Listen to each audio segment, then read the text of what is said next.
So there might be some new rules to the college football playoff, and given these rules, it could make the case for why some of the best teams in our league should stick around for the conference to guarantee themselves a spot in the college football playoff when it's all said and done. We'll talk about why here on today's episode of Locked On ACC. You are Locked On ACC, your daily podcast on the Atlantic Coast Conference, part of the Locked On Podcast Network, your team every day.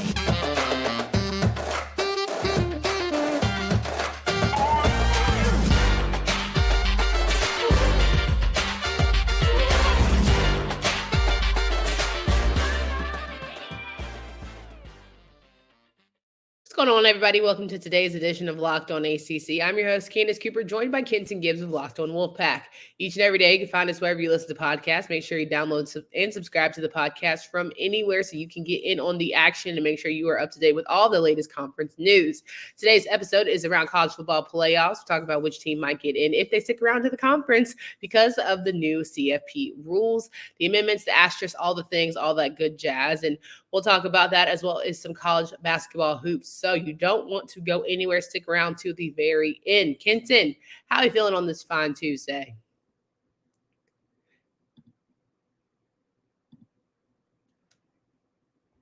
You are on mute. I'm feeling better than I've ever been. You know, this is a great day in terms of just being alive, but these new rules instituted into the playoff give folks like us a lot to talk about because I vehemently disagree with them. And I'm going to get into why I disagree with them in just a moment here. But these new rules give us something on the field to talk about instead of, talking about folks in suits with briefcases doing legal things, right? So this is definitely a welcome reprieve for me to talk about some football again, even though signing day is past, the spring ball ain't here yet, summer camp ain't here, but we still talking the pigskin, baby. Today's episode is brought to you by FanDuel. Make every moment more. New customers join today and you'll get $150 in bonus bets if your first bet of $5 or more wins. Visit FanDuel.com/lockedon to get started. All right, as we mentioned, college football playoff has a new set of rules that Kenton is going to let us know and go over. And then we're going to talk through just kind of how we feel, instant reactions towards the new conversations that are happening, and then sort of make our cases for who we think from the ACC should stick around. Knowles, I'm looking at you, and those who maybe are already in that could be seeing themselves with a spot at the college football playoff. So can you break down what the conversations are happening right now? So the 12 spots are broken down as follows. You have the top 5 conference champions who will get in.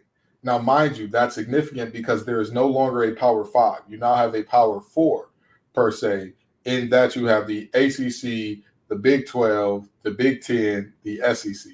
So you're going to have a group of 5 champion in every single year. So that's the exciting. Pac-12 doesn't exist. No, the Pac-12 does not exist. No. Okay.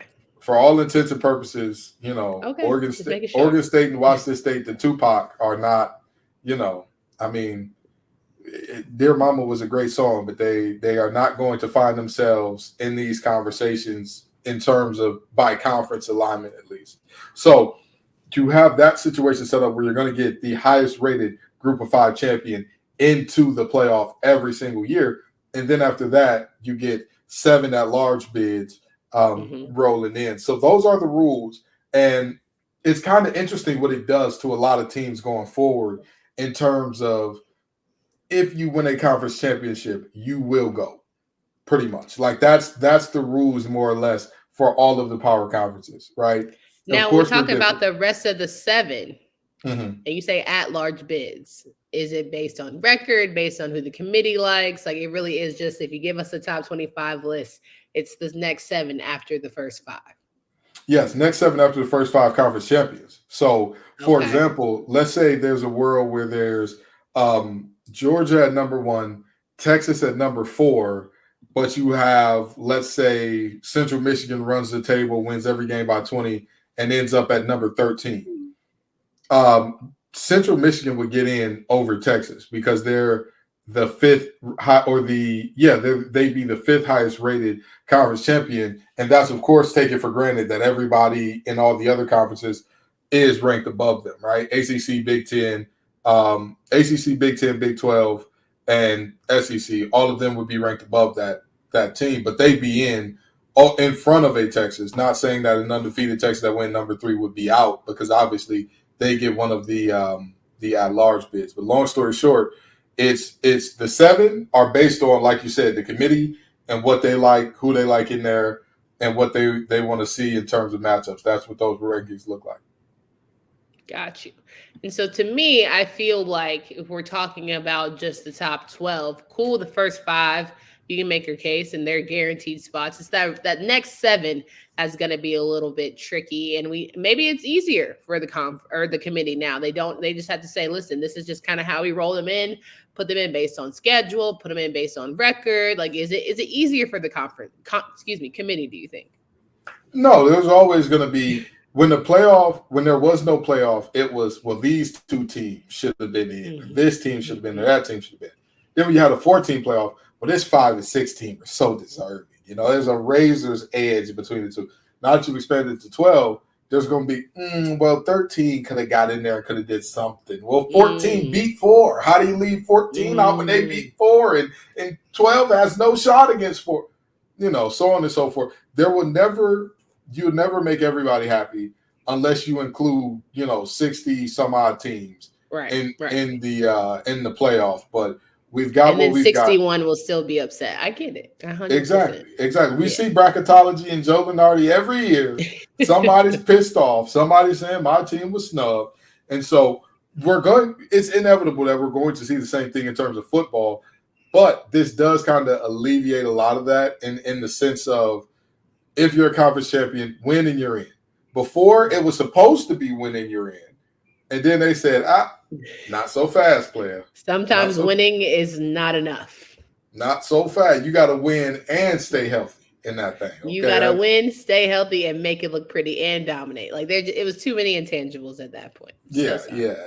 And your competition has to dominate other people, or at least be perceived as dominant, or else we really don't value it. And your commissioner has to pull for you, and and you got to have a little bit of politics, and like what else can we got? What else we got? The list just keeps growing. The hits keep rolling, right? Unfortunately, It's just like Beyonce's #1 hits list, right? Like every year, there's something new gets added in there. There's country music now. What's going on here? So I'm here for that, but go ahead. That's the reality of what we're looking at. Again, there is no more debating, faking, or arguing. Now, of course, seeding will always be argued. Of course, it'll be, well, how did they end up playing this team in the first round and all that type of stuff. But the reality is, it truly is a win in your end scenario with 12. And with 5 conference champions, the 5 highest rated being automatic, no doubt about it, can't beat it. That's who that's going to be.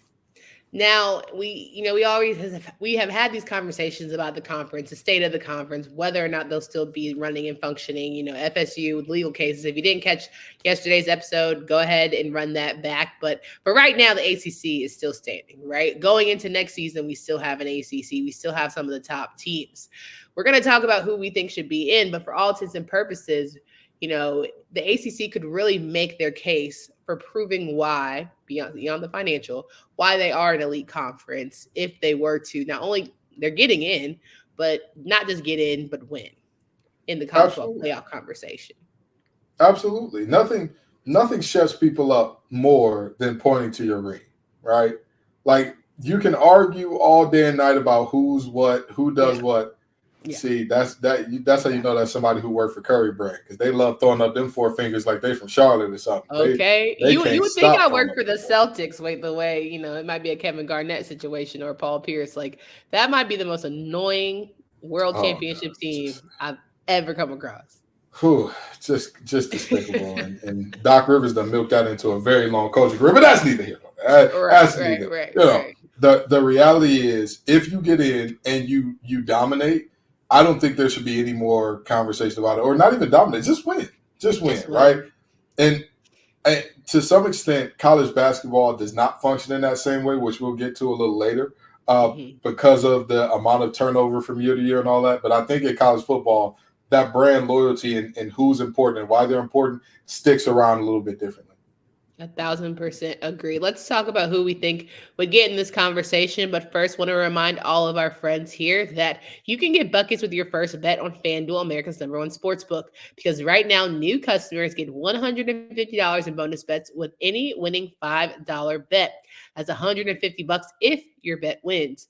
Bet on all of your favorite NBA players and teams with quick bets, live same game parlays, exclusive props, and more. Just visit FanDuel.com/lockedon and shoot your shot. FanDuel is the official sportsbook partner of the NBA.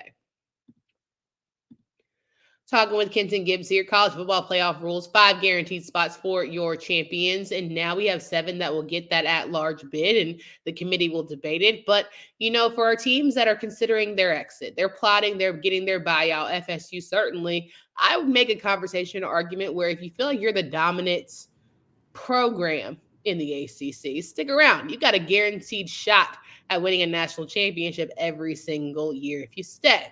Notre Dame, you might want to come join the party because if you win, you have a guaranteed spot every single year of the college football playoffs. Let's talk about those two first and get into who potentially else could have the conversation. But would there be a case for making the argument of staying in this conference to ensure that guaranteed position? I mean, here's the thing that I think a lot of people need to understand. When you talk about the money and you talk about the allocation of the funds, right now the Big Ten and the SEC are allegedly trying to pull off something where they command a bigger share of the money that comes out of the playoff every year and all that. And I think that's so interesting because it's like, hey, y'all have already kind of single-handedly ruined college football just a little bit. You know what I mean? Like just a little. Very slightly, but yeah. And with that in mind, like how much do you need? You know what I mean? Like you're already having your own alliance that excludes all the other conferences in terms of advising what to do for football. But now you're going to that. But that argument of you need to stay because you have an easy path, it's actually a very salient one when you break down the numbers, right? Mm-hmm. Like, okay, why take a penalty and a buyout deal and all that if you could potentially be left out of the playoff and you lose some of that notoriety if you can stay and consistently go build a powerhouse, because there's a void at the top right now. And don't get me wrong, I don't think we'll see another Nick Saban in our lifetime, and I could be wrong about that, right? I could be 40 years old, and I'm matte bald right now. Maybe I'll be shiny bald by then, but I don't know if we'll be looking up in 2045 and seeing some other coach that's rolling off national championships like it's nothing. But if you have the opportunity to go to the playoff every year, that additional revenue, I believe, would more than close the gap if I'm not incorrect here. I believe it's like 20 to 30 per team who goes. And I could be wrong here again. Could be very wrong there. Don't jump us because we know you like to do that, y'all. But I'm just saying that gap definitely clears it up. The only problem is too much has been said, right? Too much has been done at this point in time. Again, it's just you can't back out of the exit now is what you're saying? Pretty much. It's like when you see that couple arguing on Facebook and somebody's like, you didn't know how to wash up before I met you. What? Like you can't say that and then go back to them. You have to be done. Did you know about Serena Williams' husband, or no? You missed that one? Okay. I saw it, and I just thought to myself, you needed a man who knew about the washcloth before, Queen. I may be lacking a couple billion on Alexis. I know that. I'm okay with that. You wouldn't have had to teach me to not use your hand. We do a daily pod, right? We talk a lot, but there's just, you don't have to tell everything. If I don't leave this place with nothing else, I would hope people can, you don't have to tell all your business. So I would have taken that to the grave.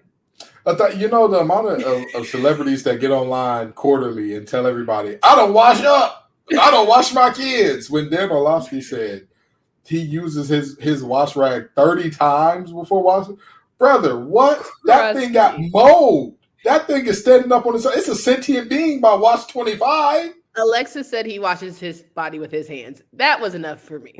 Enough for me. And I wouldn't have told nobody that because now you got your girl looking crazy. Because she. You know what they say? Women will heal like Wolverine if the bank account is right. But I'm sorry. Ain't enough money in the world for me to sit up here and look somebody in the face knowing that they wash up with their hand and be like, oh, that's my person. That's my person.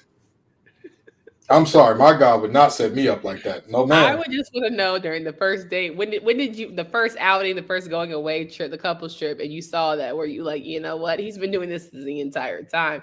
It's just, there's a lot to be asked, but like, we're neither here nor there. Either way it goes, you would make a great point about Florida State wanting to consider, but it sort of being too late and they're out of here. And I know everyone thinks that I hate Florida State, but I just want some reconciliation. I want a happy family. That's all I'm saying. And if, you got to go about your way and do that, cool. But if you want to stay and get that guaranteed spot, better. Notre Dame, on the other hand, hey, just pick a side. I don't think they'll ever come over to the ACC in order to guarantee their spot because they love their independence. But it has been floated out there that could be a possibility. You would be not smart not to even explore it. The ACC is about to find out what it's like to be that person that's like, oh, he's just not ready for a relationship right now. When he's ready, I'm going to be. She's just not ready for a relationship right now. She's got a lot going on. When she's ready, I'm going to be the guy. Baby, they don't like you. And when it's time to be in a relationship, they're going to get right for the one they want. It's just not you. It's not you, friend. 100%. They not if Notre Dame is to join the conference, I could be wrong here, and I would hope it's the ACC. So I don't want anybody saying, because we do in fact get paid by Jimmy P. We do. Jimmy P he's dropping off the ducats to me personally. I don't know if he goes up to Baltimore, but he travels to Raleigh monthly with that check. Yeah, right. How are you, Mr. Gibbs? Hello. I just here to help out again. 100% agree. But with that being said, it's a good chance. It's a very good chance that the ACC finds out what it's like to just sit there like, she loves me. She totally loves me. She just fear of commitment right now. She'll get it together. She'll spin the block. Yeah. Mm-hmm. Yeah. Right. She just runs when things get tough sometimes. She'll be back. No, she won't, baby. So if it not for FSU or Clemson, there you go. Spilled that bean. If it not for FSU or Notre Dame, I do think Clemson definitely has an at-large bid conversation, depending on how this next season shakes out. I think I'm not going to name NC State could potentially be in that conversation, given who their transfers are and where they're sort of building, right? But beyond those two, are there any that are jumping off the page for you? I mean, you can never count on Louisville with what Coach Brown did. I think the problem this year will be the same problem as last year. The person slinging the pill has to be decent. I said last year that they were. Listen, I said last year if Plummer has a few elite performances in him, they'll be going to the playoff. Was I wrong, Candace? You weren't. He had some very average to above average games. Elite, I'm not sure. And that's why I sit here again and I say, if it's Tyler Shuck, if it's somebody else, whoever is their QB1 through the important games. I'm not even going to say to start the season because we saw last year Castellanos emerge a star for BC out of nowhere, right? Right. And whoever starts those important games for BC, if that person, or not BC, for Louisville, if that person can have a few big time games where they, for lack of a better term, backpack and carry their team to a victory, they very well could end up as the conference champ in that playoff, or at least in that large bid in those playoffs. And I want a surprise. I want a dark horse. I want someone like Syracuse to shock me, right? I want that recruiting thing to really hone in. I don't think it'll happen in year one for Coach Fran, but I didn't think it would happen in year one for Coach Brom. Who knows? But I think that would be my surprise. But other than that, I can't even fake a case for anybody else. I mean, you can always. Nope. Who would you fake a case for? Pitt? So here's the thing. And hear me out. North Carolina. No, not Pitt. I'll tell you this much. As much as I hate to say it, if Max Johnson is good and the boys in Baby Blue can figure out how to play some defense, they got one of the best running backs in the game coming back. They got a very good tight end room. You see what I did there. That's a little reverse psychology. Yeah, go ahead. Talk good about us. But again, William has to make that team tougher. Because right now, William, you got a soft team, and you're running that team soft. But if they come through this next year, tough, they show some grit, they show some stick-to-itiveness, they take an upset, and they say, you know what? We all right. we're going to bounce right back and we're going to play as well in this next game and not say, oh, we lost to UVA again. Season's over, boys. Cash in all the chips. Like, if they show that they got stick-to-itiveness, they could very well be a team that could surprise some folks. I'm just saying. Some stick-to-itness is a word I'm going to start using for sure. Let's talk about our friends here at LinkedIn. When you're hiring for your small business, you want to find quality professionals that are right for the role. That's why you have to check out LinkedIn Jobs. LinkedIn Jobs has tools to help you find the right professionals for your team faster and for free. LinkedIn Jobs isn't just another job board. LinkedIn has a vast network of more than 1 billion professionals. Hiring is easy when you have that many quality candidates. So easy. In fact, 86% of small businesses get qualified candidates within 24 hours. Go to linkedin.com/lockedoncollege. That's linkedin.com/lockedoncollege to post your job for free. Terms and conditions do apply. Kenton Gibbs and I flying high here talking about college football playoffs, but we'd be remiss if we didn't talk about our friends on the hardwood. Is that hardwood? Hardwood. Yes, ma'am. Thank you so much. Syracuse and NC State kick off Tuesday action for us on the men's side, followed by Boston College, Florida State, Pitt, and then Wake Forest. Games that typically don't, jump off the page are wild, but if you're really a hooper and you're really into this thing, the NC State-Syracuse game is going to be a good one, I would argue. Boston College, Florida State is going to be great.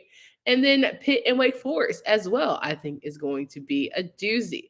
So right now in the state of play where everyone's vying for the opportunity and chance to be great, Kenton, I would love if you could walk us through or maybe tell us which games that we should really keep our eyes on.